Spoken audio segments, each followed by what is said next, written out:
Hello, Year Six. So today is Thursday, and you are continuing with your story. So yesterday you wrote the second part to your story, where you started to show some action as you found out about the case, and you moved from finding out about the case to arriving at the or setting off to Tatton Hall. Okay. So then you've already written last week your description of the crime scene and entering the hall when you did that piece of writing last week. So that would go now after the part that you wrote yesterday. And then you're going to move on to writing the ending. And you've also described your suspects last week. So then now what we'd like you to do is have a go at writing an ending to a detective story. Okay. So today you are writing the ending to a detective story.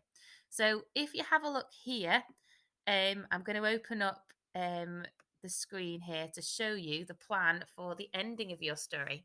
So today, you can follow this pattern that detective writers would follow to write an ending to the story. So what they do is in the bullet points, they'd spot the culprit. So you've chosen your culprit. So I know some chose Miss Scarlet, some chose Colonel Mustard, some chose Professor Plum, some had another name for their characters. So you spot the culprit, chase the culprit, and the culprit hides. So the culprit is the person you think has done it. You then corner the culprit, and then the whole story ends with an ending paragraph where the two detectives have completed their mission. Okay, so you've got a waggle on this page what a good one looks like, an example of the piece of writing that we're looking for the ending of a detective story. So you've written the beginning, you've written the second part to it.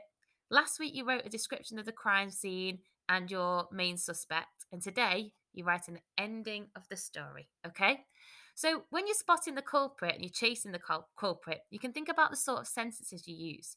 Use complex sentences where you add a relative or a subordinate clause. Use powerful verbs like smashing, breaking, chasing, barging, shoving. And then when you're losing them, describe the quiet scene, slow down, maybe use some ellipsis, and then set off fast again, maybe using a sentence with the power of three. So three sentences, short sentences together, or use three adjectives in your sentence to add excitement. Then you're going to corner the culprit, which means that you're going to be able to catch him, and you discuss between the detective and the culprit why he did the crime. And then you'd have an ending paragraph where you complete the mission. Okay? So there's a bit of a waggle here, which I'll read through to help you, but it's really up to you how you end your piece of writing. Okay? So it could be that it takes three paragraphs to do that, could be longer, but we want at least three paragraphs where you're uh, finding the culprit, chasing the culprit, cornering them, and then ending your story. Okay? So here's the example. The distinctive figure of Colonel Mustard quickly disappeared into the shadows before Hogan and Lucas could gather their thoughts. So, speech here. Quick, Hogan, get into the car. He's getting away. Without a moment to spare, Lucas unlocked the car, threw himself into the leather seat, and grabbed the steering wheel. Grabbed. Once Hogan was in the car, he pushed the pedal to the floor, and the black sports car screeched, great powerful verb, off up the dusty, winding path, noun phrase. As the car maneuvered through the snaky path, they could see, suddenly, without warning, Colonel Mustard stopped and held his arms in the air. Was he surrendering? All of a sudden, as fast as a bolt of lightning, he shot out of sight like a frightened rabbit, so simile. Confused, Hogan paused for a moment while he gathered his thoughts. Strange, Hogan thought, driving cautiously to the spot where Mustard had disappeared. Eventually, on reaching the place where the old army veteran had stopped, the engine purred, gently stopped, and both detectives stepped calmly out of the car. Complex sentences. Some speech. Now we'll get to the bottom of this, whispered Hogan. Once we've found him, let me do the talking. Feeling dejected, Lucas followed in the same direction and began trailing slowly up the path towards Lord Edgerton's abandoned stables. Like a predator searching for its prey, Hogan surveyed the empty group of stables ahead. Mustard could be anywhere, he muttered to himself. However, as his eyes wandered across his deserted surroundings, the domineering figure of Colonel Mustard ran across the field towards a small wooden shed. He's there, bellowed Hogan. The chase was on, Colonel Mustard's dark outline sprinting away in front of them. They were getting closer.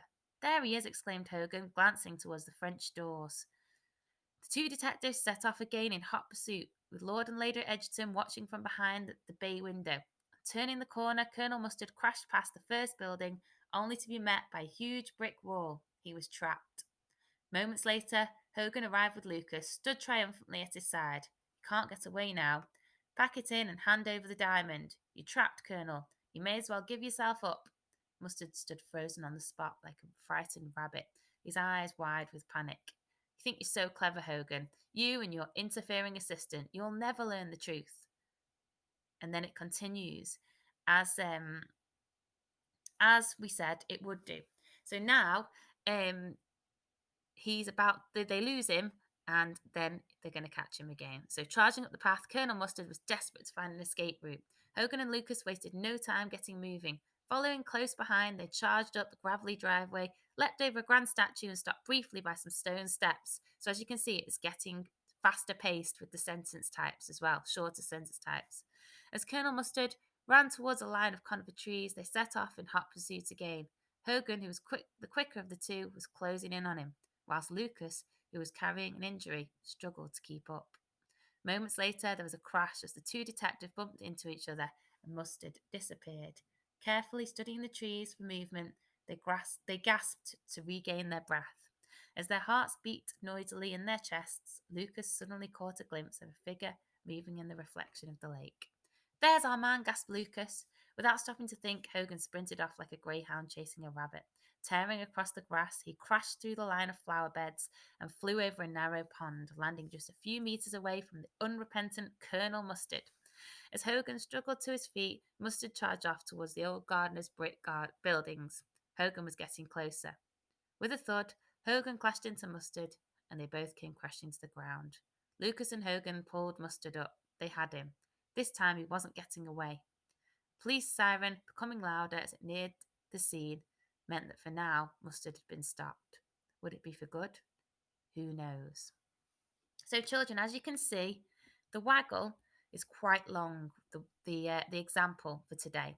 Yours doesn't have to be as long, but it does need to include at least 3 paragraphs where you spot the culprit, chase him, the culprit hides, you then corner the culprit, and then you finish with an ending paragraph where you tie it together. There should be in there some speech between the detectives and the culprit, and you should be trying your best, as they have done in this example, to use complex sentences, powerful verbs, and lots of detailed description. Okay, I think you've got it, and you've done really well this week. So let's hope that we can end our stories brilliantly today. Thanks, children.